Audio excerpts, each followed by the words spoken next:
MDH দম আলু, ডাল তড়কা এবং মাশরুম মশলা। MDH দিয়ে রান্না খাবার হবে মজাদার। MDH আপনাকে সর্বদা নতুন স্বাদ দিতে প্রতিবদ্ধ।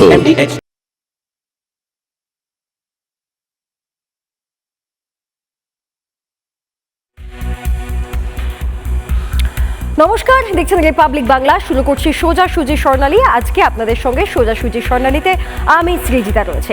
দেখুন, আজকে বিধানসভায় বেশ কয়েকটি গুরুত্বপূর্ণ বিল পেশ হয়েছে। তার মধ্যে প্রথমেই যেটি পেশ হয় সেটি হচ্ছে ওবিসি সংরক্ষণ বিল। সেখানে কিছু সংশোধনী রয়েছে এবং তারপরে এই আমাদের রাজ্যে একটা সুস্থ পরিবেশ ফিরিয়ে আনার জন্য যে বিলটি পেশ করা হয়েছে সেই বিলটি মূলত গুন্ডা দমন বিল, আমরা সহজ করে বলতে পারি। এবার এই বিলের সপক্ষে বিপক্ষে নানা যুক্তি, নানা অজুহাত ইত্যাদি উঠে আসছে। আজকে এই বিষয় নিয়ে আমরা আলোচনা করব। আসছি। ঘণ্টাখানেকের হট্টমেলা নয়, আমার আপনার রায় নিয়ে খাপ পঞ্চায়েত নয়। সন্ধ্যে 7টা মানেই কড়া সত্যি কথা, যা হজম করতে সময় লাগে। যুদ্ধ হোক বা দুর্নীতি, অপরাধ বা চিটিংবাজি, ঘুরিয়ে নাক দেখাই না আমি, যখন তখন রং বদলাই। আমি স্বর্ণালী, প্রশ্ন করি সোজাসুজি।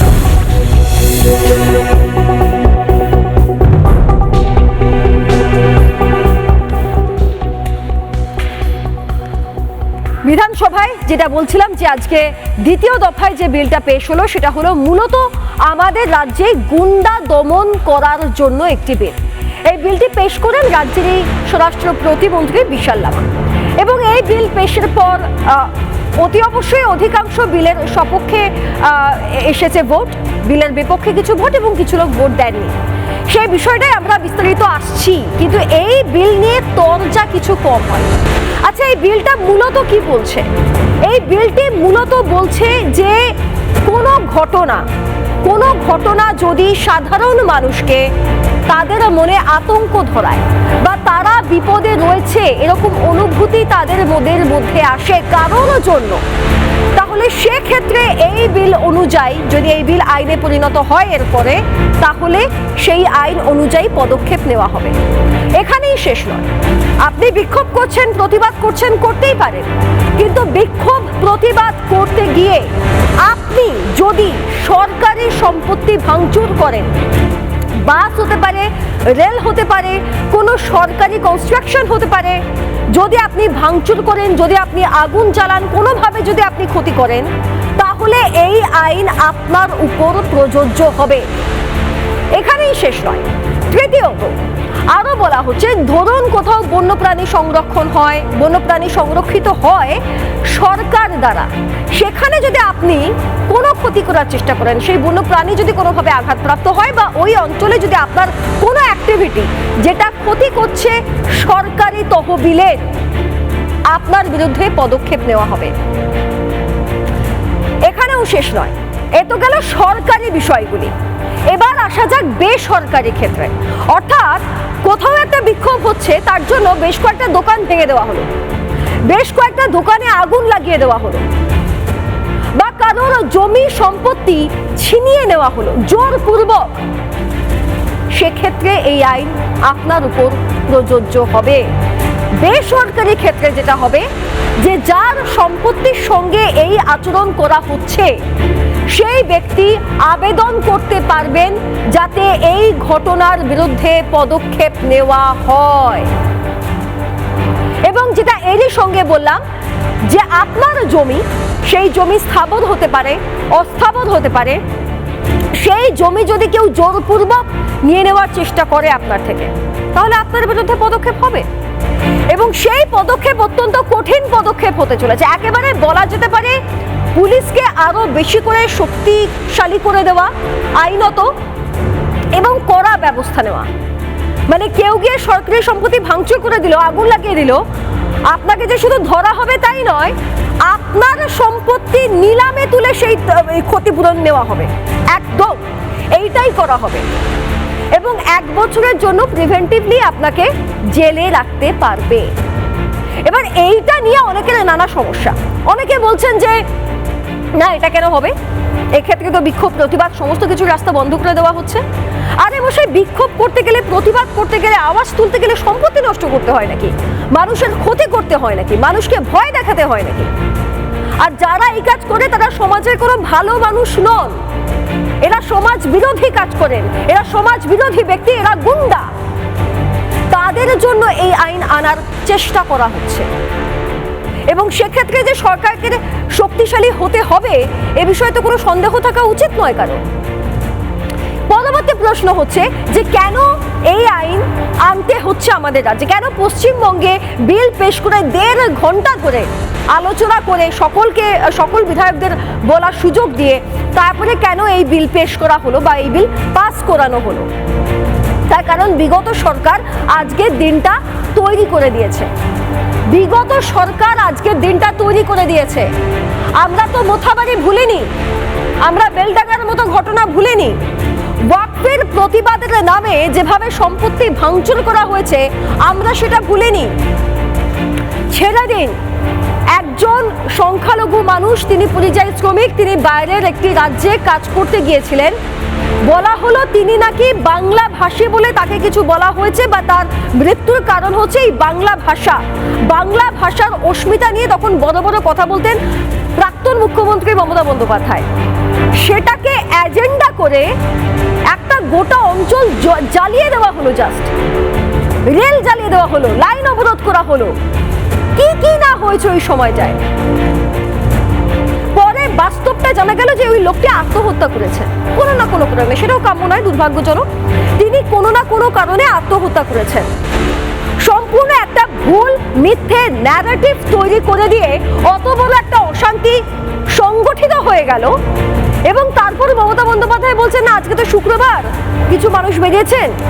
আমি কি বলতে পারি? আরে মানে কিছু মানুষ বেরিয়ে অশান্তি করছে, আপনি বলছেন আপনি কি বলতে পারেন? এবং সেই সময় পুলিশের কি ভূমিকা ছিল? সেই সময় ছবি আমরা দেখেছিলাম, মনে হচ্ছে চুকিটকিট খেলা চলছে। পুলিশ দৌড়াচ্ছে, সামনে কিছু লোক দৌড়ে চলে গেল, পুলিশ যেদিকে দৌড়াচ্ছে পিছন দিকে আরো 4টে লোক জমায়েত হয়ে গেল। সেই 4টে লোক থেকে পুলিশ আবার উল্টো দিকে দৌড়াতে আরম্ভ করলো, তারা আবার সেখান থেকে ফাঁকা হয়ে গিয়ে আরেক দিকে জমায়েত হয়ে গেল। এই তো হয়েছে। তাহলে আপনারা যদি বিগত দিনে ওই ছবি না দেখাতেন তাহলে হয়তো আজকের দিনে এই ছবিটা দেখতে হতো না। তার কারণ বিগত সরকার কার্যতই সমাজ বিরোধীদের নিয়ে তৈরি হয়েছে, শওকত মোল্লাদের মতো লোকেদের নিয়ে তৈরি হয়েছে, শেখ শাহজাহানদের মতো লোকেদের নিয়ে তৈরি হয়েছে, জাহাঙ্গীর খানের মতো লোকেদের নিয়ে তৈরি হয়েছে এবং সেটাকে থাকতে দেওয়া হয়েছে, সেটাকে লালন পালন করা হয়েছে। এবার আপনারা যারা দর্শকরা দেখছেন তারা ভেবে বলুন যে এদের বিরুদ্ধে বা এই আচরণের বিরুদ্ধে কঠোর পদক্ষেপ নেওয়া হবে না, এদেরকে থামানো হবে না? ঠিক এই কারণেই এই বিল পেশ এবং পাস করানো। আজকে মুখ্যমন্ত্রী শুভেন্দু অধিকারী তিনি ঠিক কি বলেছেন তার জবাবি যে ভাষণ সেখানে শুনুন। আমি দায়িত্ব নেওয়ার পরে দুটো জায়গায় ভাত টিপে দেখেছেন। আসানসোলে ফাঁড়ি ভেঙেছেন, আদায় করেছি ক্ষতিপূরণ, সুদ সহ আদায় করব, 3 গুণ টাকা আদায় করব, ভিটা মাটি বেচে আদায় করব, শুধু জেল খাটাবো না, স্থাবর অস্থাবর সব প্রপার্টি অ্যাটাচমেন্ট করব, খুব দ্রুত অকশন করব। সরকারি বেসরকারি যাই ভাঙুন, 1 ইঞ্চি এগোতে দেব না। পশ্চিমবঙ্গের বর্তমান মুখ্যমন্ত্রীর কথা স্পষ্ট, যা আগের সরকার বা আগের মুখ্যমন্ত্রীর আমলে যা দেখে নিয়েছেন, যা করে ফেলেছেন, এবার আর তার পুনরাবৃত্তি হবে না। বরং উল্টে কেউ যদি এরকম ধরনের কোনো পদক্ষেপ করার চিন্তা ভাবনাটুকুনি করেন, বিক্ষোভের নামে, প্রতিবাদের নামে যদি এই বাংলার সরকারি সম্পত্তি ভাঙচুর, অগ্নিসংযোগ করা, মানুষের মনের মধ্যে ভয় ধরানো, বিপদ ডেকে আনা, এই একটা কাজও যদি করেন তাহলে সেই অনুযায়ী পদক্ষেপ নেওয়া হবে এবং যে ক্ষতি হয়েছে সেই ক্ষতি পূরণের জন্য আপনারই স্থাবর এবং অস্থাবর সম্পত্তি, আপনি ইন দ্য সেন্স যে ব্যক্তি ক্ষতি করতে চাইছে সেই ব্যক্তির মস্তিষ্ক প্রসূত হোক বা সেই ব্যক্তি সরাসরি যুক্ত থাক ঘটনার সঙ্গে, মাথায় রাখুন, সেই ব্যক্তির মস্তিষ্ক প্রসূত হোক বা সেই ব্যক্তি সরাসরি ঘটনায় যুক্ত থাকুন, এদের থেকে এদের স্থাবর অস্থাবর সম্পত্তি প্রয়োজনে নিলামে তোলা হবে এবং সেই ক্ষতিপূরণ নেওয়া হবে, স্পষ্ট কথা। এইবার এই যে বিলটি পেশ হলো তাতে কারা কারা পক্ষে ভোট দিলেন, কারা বিপক্ষে ভোট দিলেন, কারা বিরত থাকলেন, সেই আপডেটটাও একটু দরকার আপনাদেরকে। সেই আপডেটটা একটু এই মুহূর্তে জানিয়ে রাখি, এই মুহূর্তে ব্রেকিং একটা আসছে সেটা জানিয়ে রাখি যে বিধানসভায় গুন্ডা দমন বিল পাস, এবং সেই বিল পাসে ভোটাভুটি যে হয়েছে সেখানে সপক্ষে ভোট পড়েছে 176 জনের, বিপক্ষে ভোট পড়েছে 41 জনের, এবং ভোট দান থেকে বিরত থেকেছেন 20 জন বিধায়ক। আরও একবার জানাই, বিধানসভায় পাস করা হয়েছে গুন্ডা দমন বিল, ভোটাভুটির মাধ্যমে পাস হয়েছে এই বিল। গুন্ডা দমন বিল পাসের ক্ষেত্রে সপক্ষে ভোট পড়েছে 176 জনের, বিপক্ষে ভোট পড়েছে 41 জনের, এবং ভোট দানে বিরত থেকেছেন 20 জন বিধায়ক। যদিও এই গোটা যে চিত্রটা আমাদের সামনে উঠে আসছে, যেহেতু সংখ্যাগরিষ্ঠতা রয়েছে, বিলটি পাশ হয়ে গেছে এবং রাজ্যপালের কাছে যাওয়ার অপেক্ষা শুধু, এবং তারপর তার একটি সাইনের পর আইনে পরিণত হওয়ার অপেক্ষা কেবল। কিন্তু যারা বিপক্ষে ভোট দিয়েছেন, আমার প্রশ্ন হচ্ছে তারা কি ভেবে বা কি কারণে বিপক্ষে ভোট দিয়েছেন সেটা জানার বিষয়, এবং যে 20 জন বিধায়ক বিরত থেকেছেন তারাই বা কেন বিরত থেকেছেন, মানে তাদের স্ট্যান্ড পয়েন্টটা কি। যে দিচ্ছে তার স্ট্যান্ড পয়েন্ট বুঝতে পেরেছি, যে দিচ্ছে না তার স্ট্যান্ড পয়েন্ট বোঝার চেষ্টা করছি, কিন্তু যারা বিরত থেকেছেন, যারা কিছুই করেননি, তারা আদতে কি বোঝাতে চেয়েছেন সেটাও একটা জানার জায়গা। যাই হোক, এই বিলের বিরোধিতা আমরা দেখেছি বিধানসভায় চলাকালীন, যখন আলোচনা চলছে সেই সময় নওশাদ সিদ্দিকী বিধায়ক, ভাঙড়ের বিধায়ক, তাকে আমরা বিরোধিতা করতে দেখেছি, এবং তিনি ভারতীয় ন্যায় সংহিতার উল্লেখ করেছেন, বা এই বিলের ক্ষেত্রে তিনি উল্লেখ করেছেন যে ইউএপিএতেও কিছু বিবরণী রয়েছে নিয়ম সংক্রান্ত, সেটা এই ক্ষেত্রে স্পষ্ট হচ্ছে না, এরকম কিছু তার দাবি রয়েছে। যাই হোক, এই গোটা বিষয়টা নিয়ে আমরা আজকে আলোচনাতে আসবো। আজকে যারা যারা আমাদের সঙ্গে অতিথি রয়েছেন, চলুন প্রত্যেকের সঙ্গে পরিচয় করে দিই। আমার সঙ্গে রয়েছেন বিজেপি বিধায়ক সজল ঘোষ, আমার সঙ্গে রয়েছেন বিজেপি মুখপাত্র অঙ্কন দত্ত, আমার সঙ্গে রয়েছেন কাশেম আলী, এবং আমার সঙ্গে রয়েছেন আইনজীবী মণিশঙ্কর চ্যাটার্জি। তার সঙ্গে আমরা যুক্ত হব আর কিছুক্ষণের মধ্যে, এবং আরও বাকি যে অতিথিরা আসছেন তাদের সঙ্গে যুক্ত হব আমরা খানিকক্ষণের মধ্যে। আজকে সজলদার কাছে আমি যাই, কারণ সজলদা নিঃসন্দেহে সেখানে প্রেজেন্ট ছিলেন এবং এই বিলের সপক্ষেই তিনি ভোটটা দিয়েছেন, এটা আমরা জানি। কিন্তু সজলদা, এই বিলের তো বিপক্ষেও কিছু ভোট পড়ছে, এবং বলা মূলত যেটা দাদা আমি একটু বলেই নি আপনাকে, যে এই যে 1 বছর প্রিভেন্টিভলি রাখা যাবে একটা লোককে জেলে, এইটা নিয়ে সব থেকে বেশি সমস্যাটা হচ্ছে। সজলদা, আমি যদি কারোর মনে হয় যে বিলে কোনো অ্যামেন্ডমেন্টের দরকার আছে, সে সেটাকে বিবেচনার জন্য পাঠাতে পারতো, সেই রিকোয়েস্টও দিতে পারতো।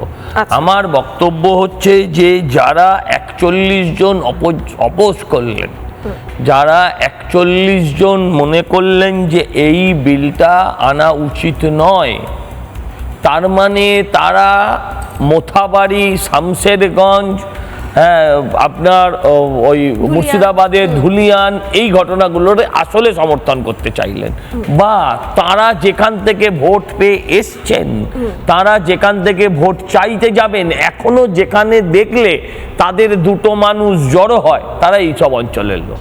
একদম নিশ্চিন্ত থাকুন।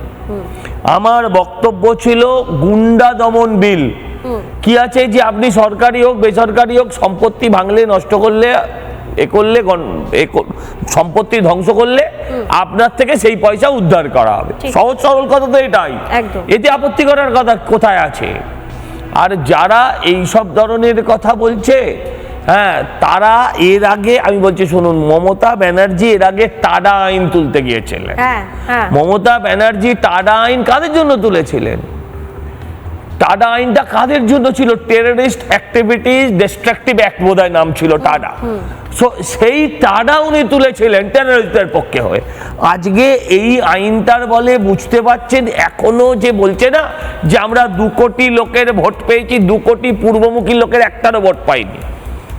পশ্চিমীমুখী লোকেদের, তারাও একটা অংশ কিন্তু এখন আর পশ্চিমের দিকে তাকাচ্ছে না, তারা কিন্তু এবার উল্টো দিকে ঘুরতে শুরু করেছে।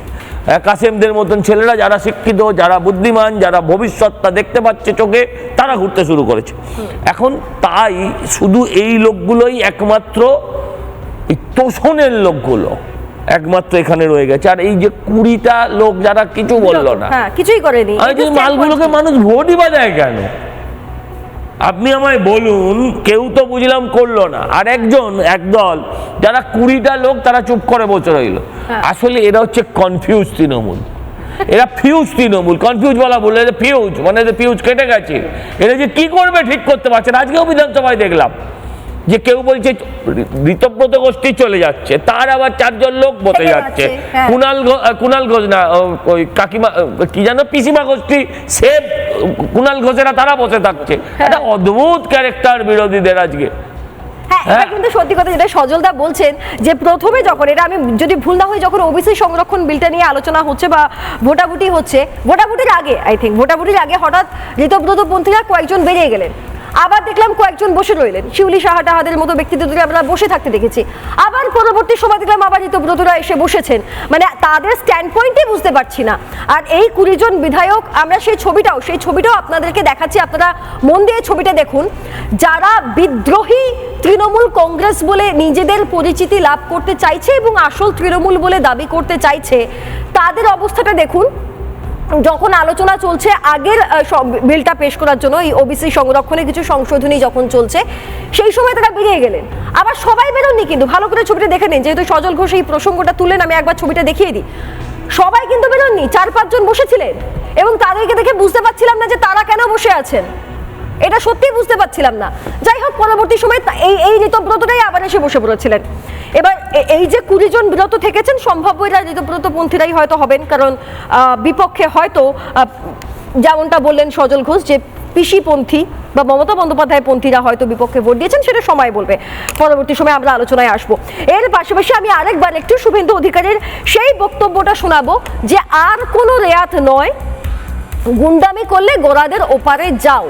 এবং একটা কথা উনি খুব স্পষ্টভাবে বলেছেন এবং যেটা শুনে ভালো লেগেছে যে আরে বাবা, এই বিলটা তো কোনো ভদ্রলোকেদের জন্য আনা হচ্ছে না, এই বিলটা তো কোনো ভদ্রলোকেদের জন্য আনা হচ্ছে না, এই বিলটা তাদের জন্যই আনা হচ্ছে যারা অশান্তি তৈরি করে, যারা সমাজ বিরোধী, যারা গুন্ডা, তাদের জন্য এই বিল আনা হচ্ছে। তাহলে যারা বিধানসভায় বসেছিলেন আজকে, তাহলে তারা যারা বিপক্ষে ভোট দিলেন তারা নিজেদেরকে কাদের মধ্যে ফেলেন, এই প্রশ্নটা আমার রয়েছে। যাই হোক, আগে বক্তব্যটা শুনুন শুভেন্দু অধিকারীর। আর আপনারা যারা সাপার ফ্যামিলি গোটা রাজ্যের, শুনে রাখুন, যা হয়ে গেছে অতীত, আর কিছু করতে দেব না। যদি করে এই আইনের কঠিন এবং কঠোর প্রয়োগ হবে। এই আইনে, আগের আইনে অনেক ফাঁক ফোকর ছিল, বর্তমান আইনে ফাঁক ফোকর রাখা হলো না।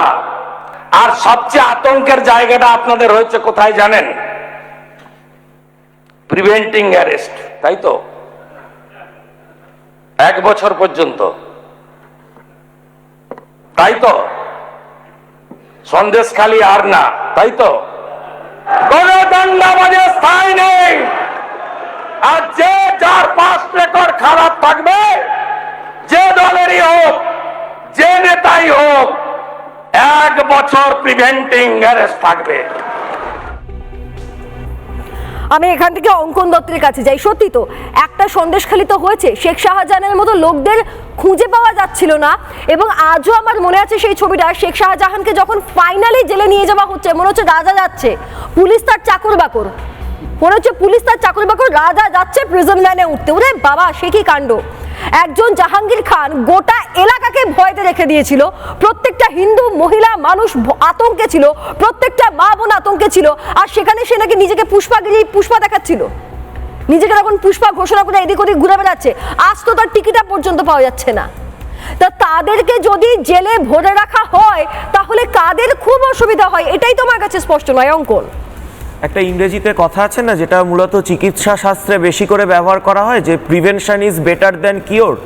মানে আমরা কেন আগে পোলিও টিকাকরণ করি শিশুদের বা বাচ্চাদের, পোলিও যাতে না হয়, পোলিওতে যেন কোনো শিশু আক্রান্ত না হয়, না পোলিও হওয়ার পর টিকা দিয়ে তো লাভ নেই। তো সেই জায়গাতে দাঁড়িয়ে আজকে যখন এই জায়গাটা আমরা এই যে প্রিভেন্টিভ যে ডিটেনশনের বিরুদ্ধে এতগুলো কথা, এতগুলো বিধানসভা এতজন বললেন, তার মানে কি আপনারা চাইছেন যে ধুলিয়ান শামশেরগঞ্জে আবার হরগোবিন্দ দাস, আবার চন্দন দাসের রক্তে মাটিটা রাঙা হয়ে যাক, তারপর পুলিশ অ্যাকশন নিক? আপনারা আবার চাইছেন ওই কি মোফাক্কেরুলদের মতো মানুষ তারা উস্কানি দিয়ে দেবে, দিয়ে মোথাবাড়ি জ্বলে যাবে, হাজারে হাজারে মানুষের দোকান পাট সব ভেঙে চুরমার হয়ে যাবে এবং তারপর পুলিশ অ্যাকশন নিক? মানে আজকে যদি প্রিভেন্টিভ মেজার নিয়ে এই ধরনের কাণ্ড কারখানাকে আটকে দেওয়া যায় এবং এর আটকানো গেছে, এর তো ইতিহাসে নজির রয়েছে।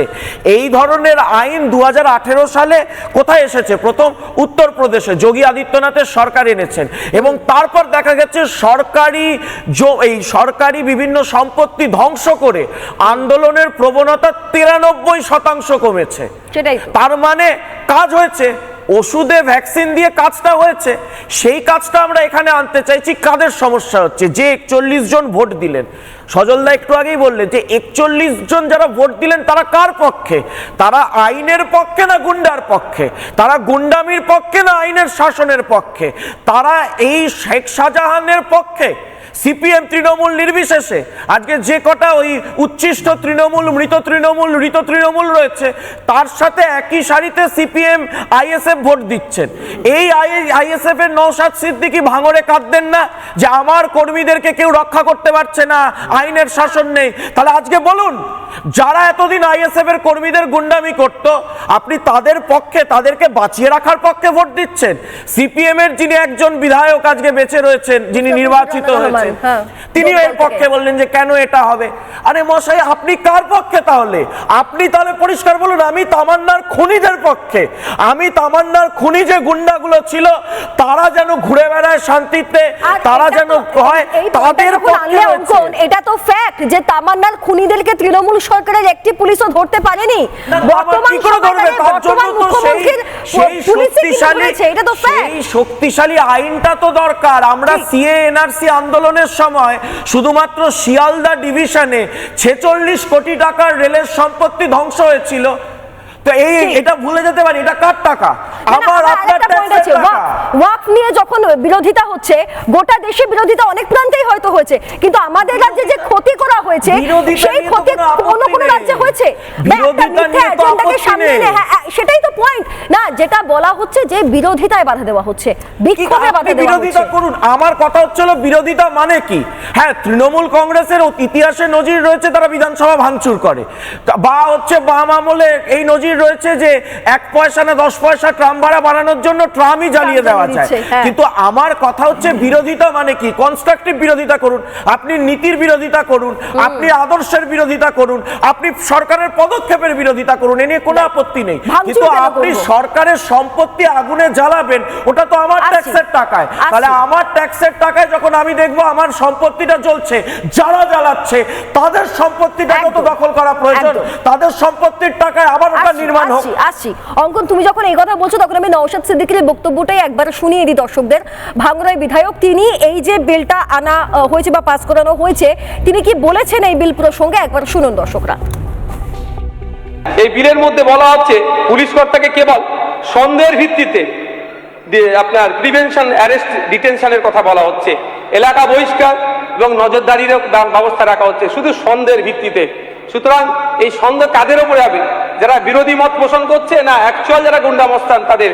এটাও কিন্তু একটা প্রশ্ন থেকে যাচ্ছে স্যার। এই বিল আমাদের যুক্তরাষ্ট্র পরিকাঠামোর কিন্তু আইন ব্যবস্থাকে দুর্বল করছে। ইতিপূর্বে যারা গুন্ডামি করে, মস্তানি করে, দাঙ্গা করে, মারামারি করে, ভয় দেখায়, লুট করে, তাদেরকে শায়েস্তা করার জন্য কিন্তু ভারতীয় ন্যায় সংহতি বা বিএনএস ইতিমধ্যেই আছে। শুধু তাই নয়, পুলিশকেও বিশেষ ক্ষেত্রে ক্ষমতা বেশি ইউটিলাইজ করার জায়গা দিয়ে আছে। তারপরে এই বিল নিয়ে আসা তাহলে পারস্পরিক বা স্ববিরোধী হয়ে যাচ্ছে না? তো এটা আমাদেরকে ভাবতে হবে। আমি কাশেমদার কাছে যাব, তবে যেহেতু নওশাদ সিদ্দিকী বললেন আমি একবার একটু এখান থেকে সজলদার কাছে যাই। সজলদা সেখানে যেহেতু উপস্থিত ছিলেন, দুটো পয়েন্ট সজলদা, সেটা হচ্ছে একটা হচ্ছে যে বলছে স্ববিরোধিতা হয়ে যাচ্ছে কিনা, আর দ্বিতীয় হচ্ছে সন্দেহের বশে। না, সন্দেহের বশে কখনোই নয়। প্রথম কথা হচ্ছে প্রিভেন্টিভ। প্রিভেন্টিভ মানে কি? যার একটা ইতিহাস আছে বিগত 7 বছরের বিভিন্ন টাইমের, সেটা আপনি টাইম লিমিটটা সরকার ফ্রেম করবে, যার বিভিন্ন এই ধরনের অ্যাক্টিভিটিসের যার ইতিহাস আছে তাকেই আগে সরাবে। Prevention is better than cure, যেটাও বলছিল, সেই প্রিভেনশনটা করবে। কাউকে সন্দেহ হলো, অঙ্কনকে আমার সন্দেহ হচ্ছে যে অঙ্কন গন্ডগোল পাকাতে পারে, তাই আমি ওকে ধরতে পারি না। আমি প্রিভেন্টিভ অ্যারেস্ট মানে যাকে প্রিভেন্ট করতে হয় তাকে এক। আর আমি বলছি যে এরা এখানে ধরুন এই সিপিএম, এই ধরুন আইএসএফ বা এই তৃণমূলীরা যারা এর বিরোধিতা করছে, দিল্লিতে গিয়ে তারা ইন্ডিজোট করছে যারা এমার্জেন্সির সঙ্গে যুক্ত ছিল। ঠিক, মনে রাখা উচিত তারা এমার্জেন্সির সঙ্গে যুক্ত ছিল। সেখানেও একটা নিশা আইন ছিল। আমি বলছি এমার্জেন্সির থেকে তো ভয়ঙ্কর কিছু হতে পারে না। ঠিক, এখানে বড় জোর আপনাকে প্রিভেন্টিভ ভাবে 1 বছর। যারা মিশা করেছিল, maintenance of internal security act, যারা নিশা করত, যারা মানে এই ধরনের ভয়ঙ্কর ভয়ঙ্কর অ্যাক্টে, না না, তাতে আপনাকে কবে বার করবে কেউ জানতো না, কবে আপনি ছাড়া পাবেন না পাবেন কেউ জানতো না। আজকে তারা এসে সব সতী লক্ষ্মী সেজে বিরোধিতা করছে। এসব নাটক আমরা অনেক দেখেছি। আসলে এগুলো ওই কিছু না, পুরো ওই বাবার হলো আবার জ্বর সারিল ঔষধে, পুরো মোগল সাম্রাজ্যকে বাঁচিয়ে রাখার, সাম্রাজ্য তো আর নেই, ওই টুটা ফুটা যেটুকু আছে সেটুকু যাতে জেলের বাইরে থাকে, শামস ইকবালের মতন মালেদের, ববি হাকিমের মতন লোকেদের যারা অনুগামী আছে তাদেরকে বাঁচিয়ে রাখার জন্য এই লাস্ট চেষ্টা। বেশ, আসবো কাশেম আলীর কাছে যাই।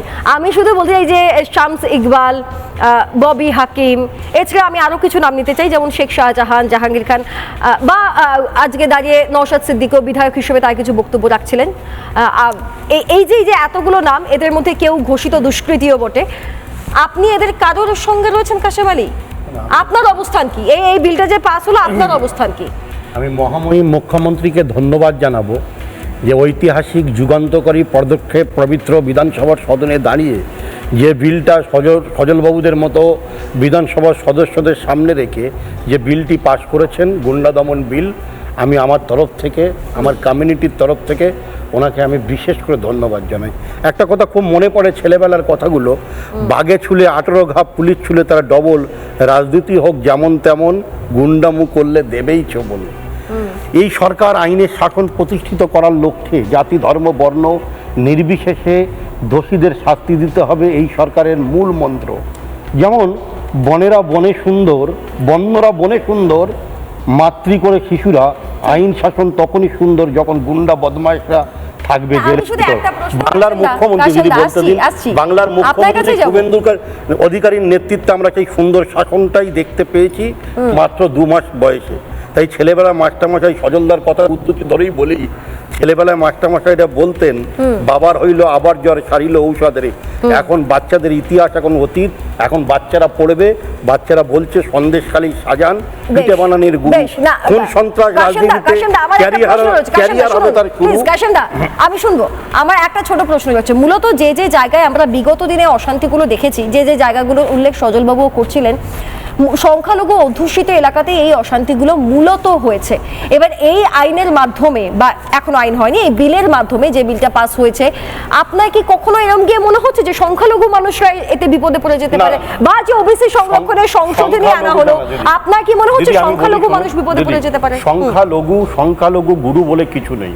আচ্ছা, শুনুন, তোষণ তুষ্টিকরণ করে পশ্চিমবাংলায় মমতা বন্দ্যোপাধ্যায় যে বদ্ধভূমি তৈরি করেছিল, বাংলায় 2 মাসে আইনের শাসন প্রতিষ্ঠিত হয়েছে। মহামহিম মুখ্যমন্ত্রী একটা যুগান্তকারী সিদ্ধান্ত নিচ্ছে, আইন সকলের জন্য সমান, কে মুসলমান কে হিন্দু, অপরাধ করলেই তাকে সাজা নিতে হবে, অপরাধ করলেই তাকে জেলের গারদে যেতে হবে, সে হেলিতেলি মোহাম্মদ আলী যেই হোক না কেন, আইন তাদের জন্য সকলের জন্য সমান হবে।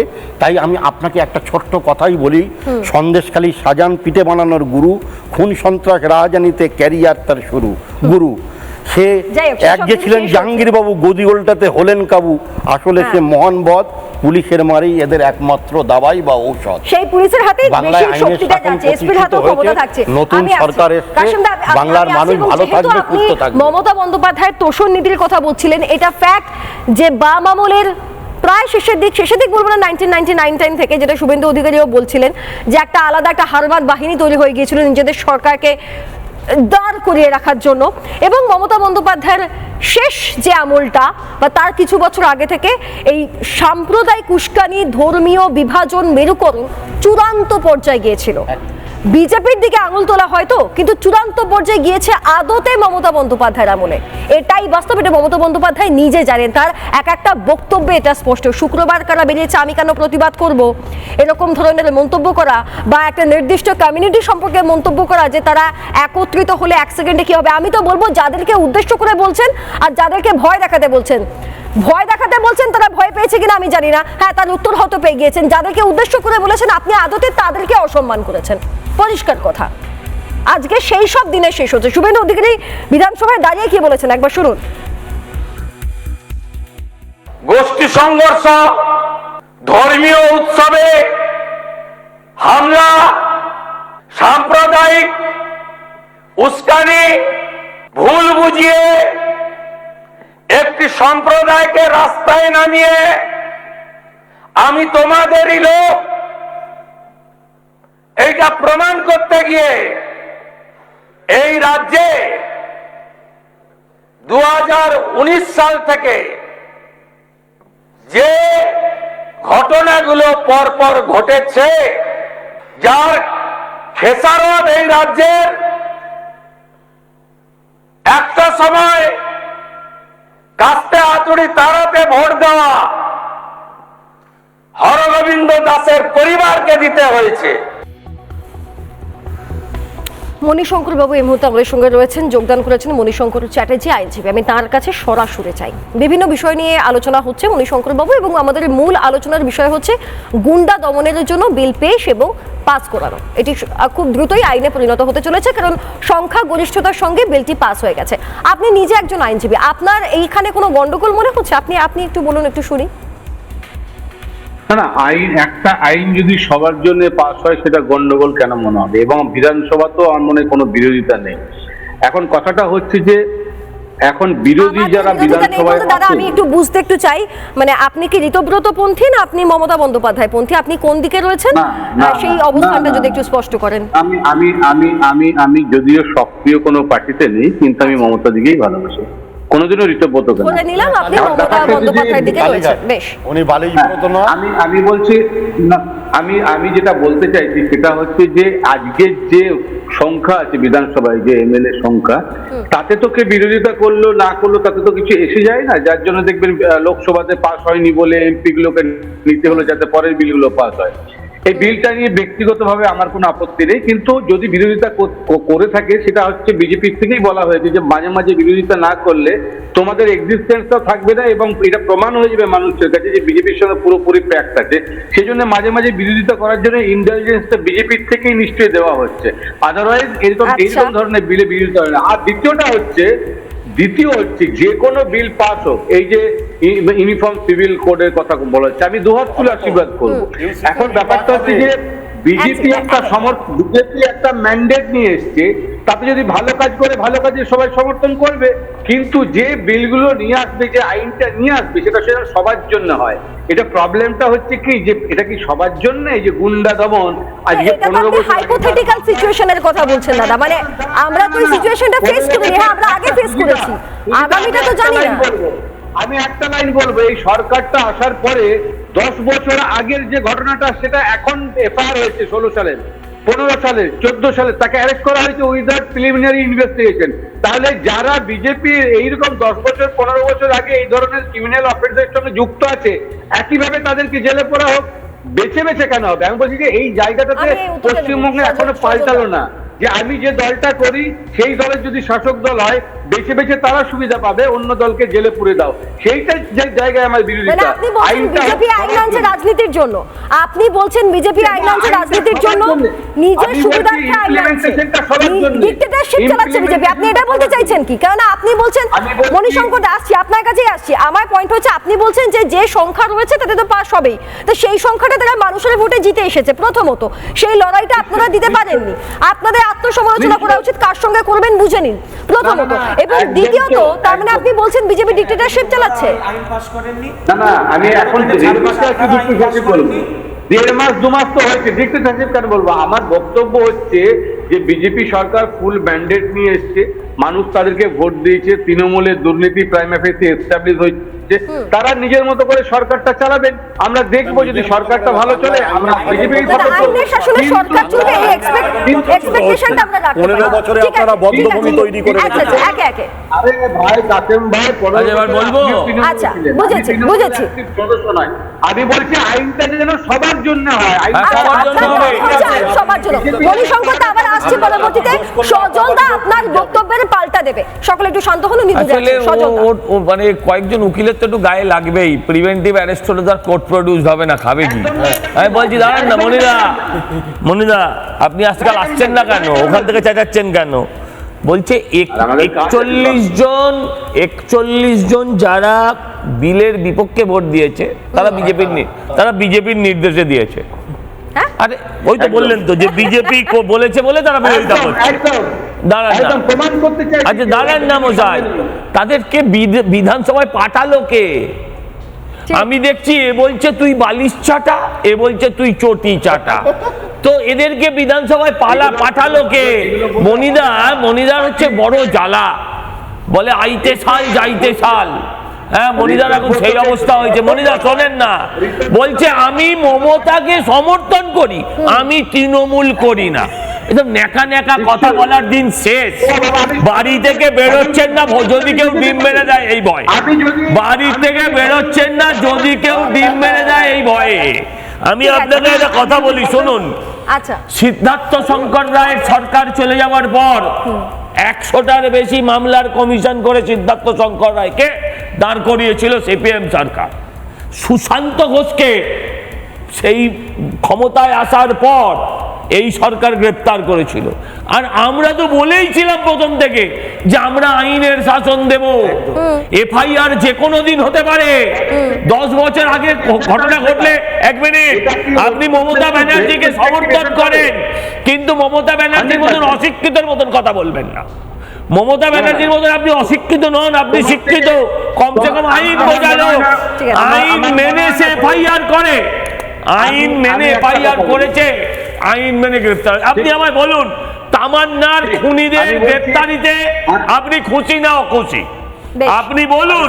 1 মিনিট, অভয়ার মামলায় আমরা চাইবো খুশি না অখুশি?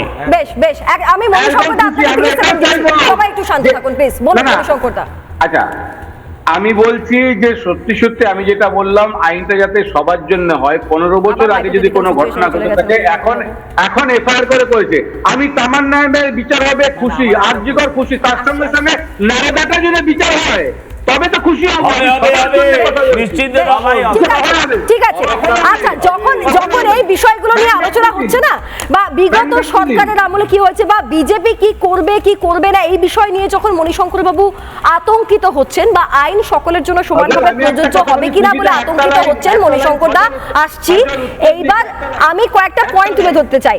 যখন মমতা বন্দ্যোপাধ্যায়ের শাসন চলছিল, যখন ভাগীরথীতে কয়েকজনকে ভাসিয়ে দেওয়ার প্রসঙ্গ তুলেছিলেন হুমায়ুন কবির, জনসভায় এই ধরনের কথা বলেছিলেন, তখন মমতা বন্দ্যোপাধ্যায়ের মুখ থেকে একটি শব্দ আমরা শুনতে পাইনি। আমরা বিধানসভায় দাঁড়িয়ে শেখ শাহজাহানের প্রশংসা করতে শুনেছিলাম মমতা বন্দ্যোপাধ্যায়কে। আমরা শওকত মোল্লা বোমাটা তৈরি করতে পারে সেই প্রসঙ্গ শুনতে পেয়েছিলাম খোদ মমতা বন্দ্যোপাধ্যায়ের মুখ থেকে। আমরা সেই রাজ্যটা চাই না, পরিষ্কার কথা, সেই রাজ্যটা চাই না। উল্টে কোনো সমাজ বিরোধীকে যদি টেনে এনে তুলে আনা হয় এবং 1 বছর জেলে রাখা হয়, তাতে ভুল কোথায় আমার কাছে এটা এখনো স্পষ্ট নয়, প্রথমত। দ্বিতীয়ত, হুমায়ুন কবিরের এই কালচার যে আর চলবে না সেটা ভীষণ রকম স্পষ্টভাবে জানিয়ে দিয়েছেন আজকে শুভেন্দু অধিকারী। এবং একজন মুখ্যমন্ত্রী যখন বিধানসভায় দাঁড়িয়ে এই কথা বলেন, তার গুরুত্ব অপরিসীম। ঠিক যেভাবে শেখ শাহজাহানকে সমর্থন করার গুরুত্ব মমতা বন্দ্যোপাধ্যায়ের মুখে অপরিসীম ছিল। আজকে দেখুন, বর্তমান মুখ্যমন্ত্রী দেখুন, শুভেন্দু অধিকারীকে দেখুন, তিনি যে হুমায়ুন কবিরকে কি বলেছেন আগে শুনুন, আর হুমায়ুন কবির কোন বক্তব্যে পাল্টা দিয়েছেন সেটাও আপনাদেরকে শোনাবো। আগে শুভেন্দু অধিকারীর বক্তব্যটা শুনুন, একজন মুখ্যমন্ত্রীর বক্তব্য শুনুন, এরকম লাগে শুনতে। এই দুটো ইনসিডেন্টের পরে আমার মনে হয়েছে যে এনাফি জানাব, সময় এসেছে এই ধরনের লোককে সবক শেখানোর। আপনাকে আমি পরিষ্কার বলছি, মমতা ব্যানার্জি মুখ্যমন্ত্রী নন। আপনি দুর্বল মুখ্যমন্ত্রী পেয়ে যা খুশি করেছেন, যা খুশি বলেছেন। আমি আপনাকে বলে গেলাম, আমরা দুটো এফআইআর স্টার্ট করেছি। Rejinagar PS case number 219/226 dated 26/6/2026 under section 152, 192, 196, 197, 224, 299, 351 within bracket 2, 352, 353 of the ভারতীয় ন্যায় সংহিতা। শুনলেন, এটা হচ্ছে আমাদের বর্তমান মুখ্যমন্ত্রীর বক্তব্য। আর কেনই বা বলবেন না? হুমায়ুন কবির কি বলেছিলেন আপনাদের মনে আছে? যারা জানেন না তারা একবার দেখুন কি বলেছিলেন, দেখুন। অনামিকা ঘোষ সে ভোটে হেরেও সেখানে গিয়ে মনে করছে আমি এমএলএ, এখানে ভোটে হেরেও বিজেপি মনে করছে আমি এমএলএ, এখানে এমন আস্ফালন করে বেড়াচ্ছে। তা আমি শুভেন্দু অধিকারীকে সেদিন বলেছি যে আপনি ভোটে জিতেছেন, আপনার দল জিতেছে, খুব ভালো কথা, কিন্তু মুর্শিদাবাদে আস্ফালনটা একটু কম করতে বলেন। আমি যেদিন ময়দানে মুসলমানদের নিয়ে নেমে যাব না, সেদিন এমন সাটা বাঁধা মাছ শুরু করব যে আপনাদের পতাকা বহন করার লোক থাকবে না। কেস, ওরকম কেস আমাদের বহুবার জেল খাটা আছে। ক হাজার লোককে আপনি বহরমপুর সেন্ট্রাল জেলের যে আয়তন, তাতে 4700-র বেশি 4800 লোক ধরে না, লাখ। এখন বিষয় হচ্ছে এই হুমায়ুন কবিরের রাজনৈতিক উদ্দেশ্য তো নিশ্চয়ই রয়েছে তার এই বক্তব্যের পিছনে, কিন্তু তিনি কতটা ভয়ঙ্কর রাজনীতি করতে চাইছেন এবং মানুষের মনে কিভাবে উত্তেজনা এবং আতঙ্ক দুটো একসঙ্গে তৈরি করতে চাইছেন সেটা দেখে নিন। তার যোগ্য জবাব আজকে শুভেন্দু অধিকারী দিয়েছেন এবং বিধানসভায় দাঁড়িয়ে দিয়েছেন। ভালো লেগেছে এটা দেখে। আমার কাছে সময় কম, আমি একবার অরিন্দম ভট্টাচার্য অধ্যাপক তিনি আমাদের সঙ্গে এসে যোগদান করেছেন। আচ্ছা, প্রসঙ্গত জানিয়ে রাখি যে মানুষের মনে আতঙ্ক তৈরি করা, বিপদ বা নিরাপত্তাহীনতা যদি মানুষের মনে তৈরি হয়, সেক্ষেত্রেও কিন্তু আজকে যে বিলটি পেশ হয়েছে বা পাস হয়ে গিয়েছে, সেই বিলটি আইনে পরিণত হলে প্রযোজ্য হবে সেই আইন। অরিন্দম বাবু, 5-6টা নাম বলছি, খুব ইন্টারেস্টিং নাম। এরা একটা সময় বিরাট বিরাট জেলা কন্ট্রোল করতো বিহার এবং ইউপিতে, সব 2010 জঙ্গলরাজের সময়। আতিক আহমেদ, প্রকাশ যাদব, বিকাশ দুবে। দেখবেন কোনো ধর্ম পার্টি, ইস্তিয়াক ভাট, নাহিদ ইলাহি, জন ক্রিস্টো, বুল্লান সিং, দাবাং কানোয়ার, ভিকু শ্রীবাস্তব, লামা শেরপাল। হ্যাঁ, এরা না দুটো অ্যাক্ট হয়েছে। একটার নাম হচ্ছে গ্যাংস্টার অ্যাক্ট, 2022-এ যোগীজি করেন। তারপর দেখবেন ইউপিতে পুরো শান্ত, দেখবেন কোনো মারপিট গন্ডগোল কিচ্ছু নেই। এবং এখানে করেন নীতিশ কুমার। এবং গয়া থেকে লাতেহার, মানে লাতেহার এখন ঝাড়খণ্ডে, গয়া থেকে আরম্ভ করে মানে পূর্ণিয়া, ভাগলপুর সব ঢুকে গেছে ভেতরের মধ্যে।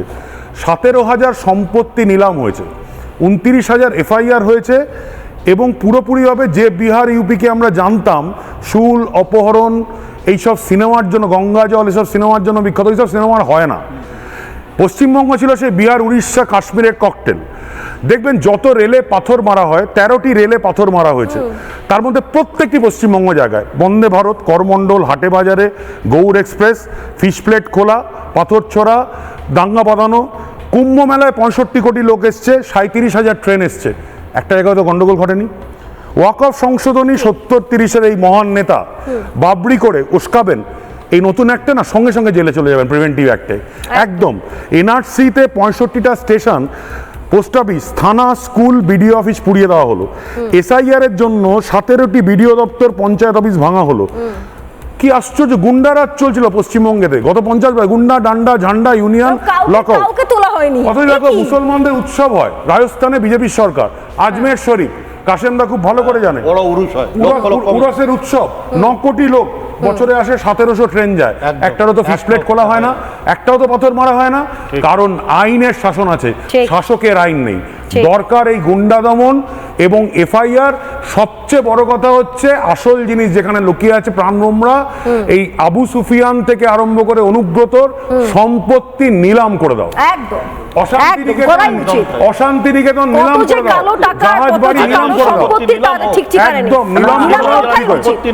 আমার কাছে সত্যি আমার কাছে আর সময় নেই অরিন্দম বাবু, আজকে আলোচনা করার সময় একদম শেষ, কিন্তু এই একটা আইনের শাসন প্রতিষ্ঠা হলে বা এই আইনটাই যখন উত্তরপ্রদেশে পাস হয়েছে, তারপরে উত্তরপ্রদেশের কি ছবি সেটা তো আমরা দেখতে পাচ্ছি, তারপরেও জোর করে কেন বিরোধিতার জন্য কেন বিরোধিতা বিক্ষোভ দেখাতে হলে রাস্তায় নামুন, প্রতিবাদ করুন, সরকারি সম্পত্তি আর বেসরকারি সম্পত্তি নষ্ট করবেন না, দায়ভার নিতে হবে।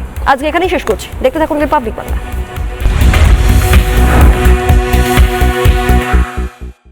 চায়ের আসল স্বাদ শুধু MDHT+ থেকেই আসবে।